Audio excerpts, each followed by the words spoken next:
Ғажайып бақ. Баяғы заманда Асан мен Қасен деген екі дос болыпты. Екеуі де кедей адамдар екен. Асан ұлтарақтай жеріне егін егіп, Қасен өзінің аз ғана малын бағып күндерін көріпті. Екеуінің де әйелдері өліп қалған екен.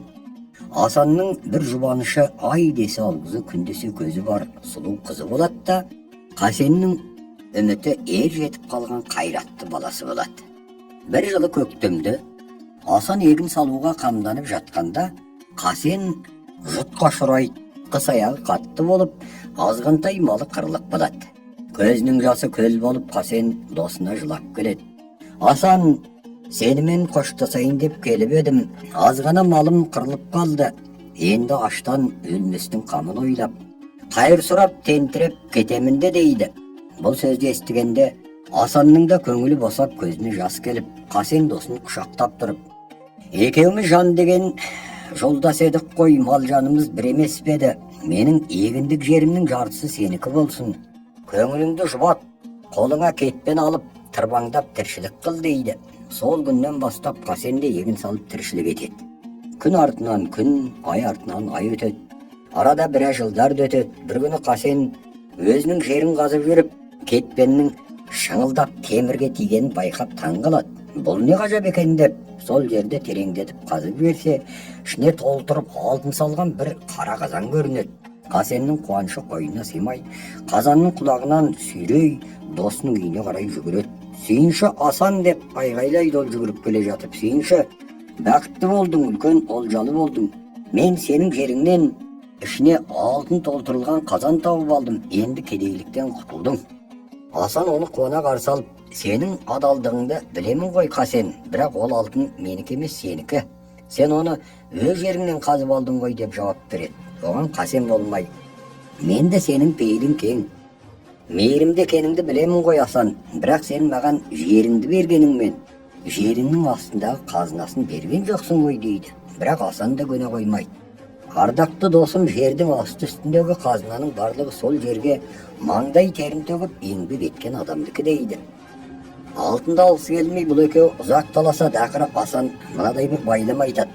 Таласты қоялықшы Қасен, біздің балаларымыз бар ғой, алтынды соларға берейік. Тым болмаса біздің балаларымыз кіріптарлық көрмесін дейді.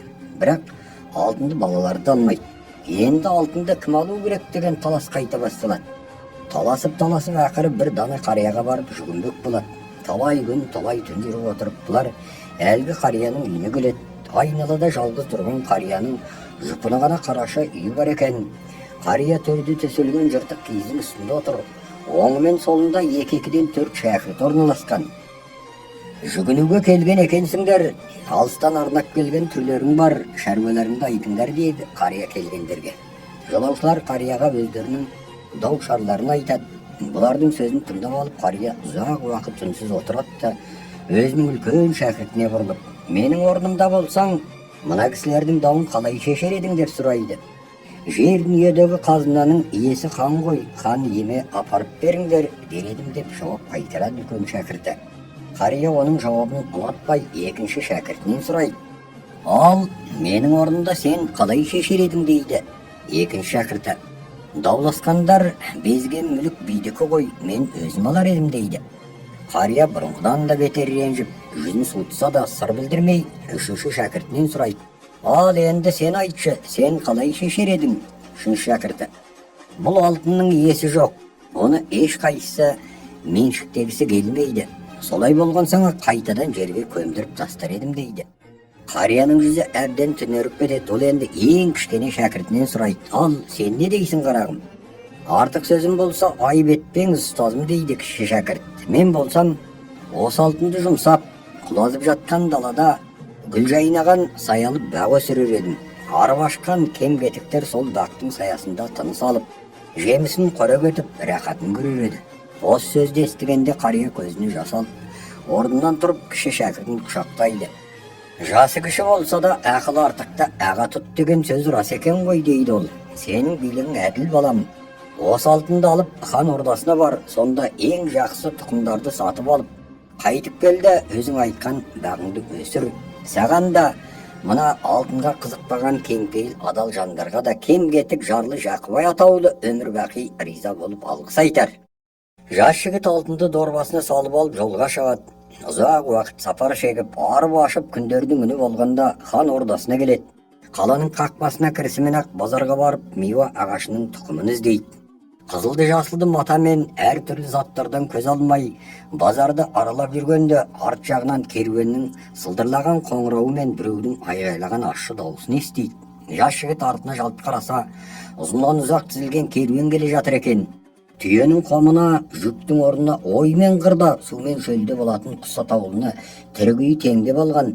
Оларды аяғынан матастырып байлап та, құстардың қанаттары қайырылып сынып, жел ұшырған мамықтары ақша бұлттай қалтиды. Түйелер аяңдаған сайын бейшара құстар тыпырлап, адамның сай сүйегін сырқырата шырылдайды. Осыны көргенде жас жігіттің жаны удай ашып, шыдамы жетпейді.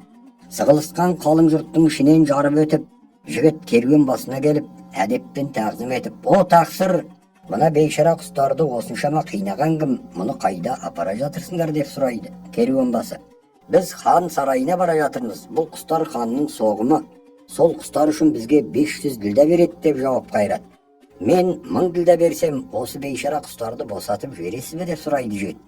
Керуен басы жігіттің жұпыны түрін көріп, оның сөзін елең етпей жүре береді. Сол кезде жігіт иығындағы дорбасын алып керуен басына алтынын көрсетеді. Керуен басы өз көзіне өзі сенбей қайран қалады. Бірақ саудагер қызылшыл болмай ма, алтынды көрген соң сұғанақтығы жеңіп, құстарды босатып жіберіңдер деп әмір етеді. Бұғаудан босаған құстар тобымен аспанға көтеріледі. Керуеннің әкеле жатқан құстары тым көп екен. Олар жапырлай ұшқанда күннің көзін бүркеп, қанаттарынан ескен жел дауылға айналады. Жігіт ұшып бара жатқан құстарға ұзақ қарап тұрып, құстар көрінбей кеткеннен кейін қаудырлап бос қалған дорбасын иығына салып алып кейін қайтады. Қуанышы қойнына сыймай, аяғы жерге тимей әндетіп келе жатады. Бірақ ауылына жақындаған сайын көңіліне уайым кіріп, істеген ісіне өкініп қайғыра береді. Басқа біреудің қазынасын ойыма келген нәрсеге жұмсағаным қалай болды? Кем кетіктер үшін бақ егемін деген өзім емес пе едім? Ұстазыма мені тұқым әкеледі деп күтіп отырған ақ көңіл адамдарға не деймін деп ойлайды. Жігіт осылай өзіне өзі ыза болып келе жатады. Бара-бара қайғысы үдеп, әбден арып, құлап қалады да өзіне өзі өлім тілеп жылайды. Ақыры қайғы әсіреттен қажып қалғып ұйықтап кетеді. Ұйықтап жатып түс көреді. Түсінде әлде қайдан бір әп-әдемі бұлбұл ұшып келіп, көкірегіне қонып тамылжыған әсем әнді әуеніменен: «Уа кеңпейіл жас жігіт, сен көп қайғырып налыма. Еркін құстардың саған беретін алтыны жоқ, бірақ сенің жақсылығыңда басқа жолмен қайрар. Ұйқыңнан оянып жан-жағыңа қарашы, көзіңнің жасы тыйылмас па екен» дейді. Осыны айтып бұлбұл пыр етіп ұшып кетеді. Жігіт көзін ашып жан-жағына қарап таң тамашаға қалады. Кең далаға қаптап қонып отырған құстарды көреді. Құстар аяғымен шұқыр қазып, аузындағы дәндерді сол шұқырға салып, қанатымен топырақты сыпырып көміп жүр. Жігіт қозғалып кеткенде құстардың бәрі лап етіп аспанға шатты кетеді. Тағы да құстар күнді қалқалап, қаққан қанаттарынан ескен жел дауылға айналады. Жігіт жан-жағына қараса, құстар қазған әрбір шұқырдан жас шыбықтар көктеп шыға келіп, өсіп бұтағы күлтеленген, жапырағы жайнаған үлкен ағашқа айналып жатқанын көреді. Қас қаққанша болған жоқ. Ағаштың бұтақтарына жайнаған гүлдер өсіп шығып келіп, жұпар иісі аңқып кетеді. Содан кейін гүлдер ұшып түседі де оның орнына қып-қызыл нарықтай алмалар өсіп шыға келеді. Иран дағы мұның ширегінен де келмеуші еді. Қабыты маржандай жарқыраған зәулім алма ағаштарына сан жетер емес. Қаз қатар тізілген ағаштардың арасынан пісіп тұрған жүзім, балтатыған өрік, жарқыраған көл, көкарай шалғын бәйшешектері көрінеді. Жапырағы жайқалған ағаштың саясында жолдың екі жағын таспен шегендеп тастаған арықтардың суы сылдыр қағады. Ал ағаш басында жігіттің түсінде көрген бұлбұлдары тамылжытып ән салып, пырылдап ұшып қонып жүреді.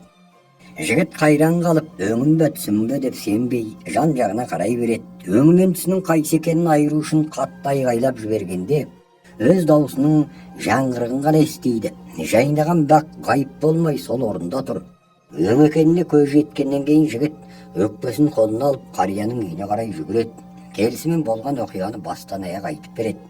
Әңгімені тыңдағаннан кейін ұстазы және оның үш шәкірті Асан мен Қасен олардың балалары бақты көрмек болады. Жігіт жол көрсетіп, оларды ертіп әкеледі.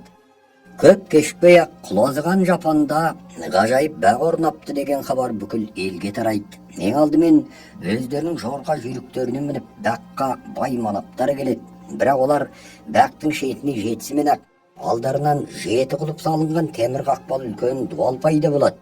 Қақпадан өте алмайтынына көз жеткен ақсүйектер ерлерінің үстіне шығып, дуалдың үстінен қолын созып, алмаларды жұлып алмақшы болады. Алмаға қол тиісімен-ақ естерінен айырылып жерге құлап түсіп жатады. Мұны көрген соң-ақ бай мырзалар зәре ұшып, аттарының басын бұрып, ауылдарына қарай қашады.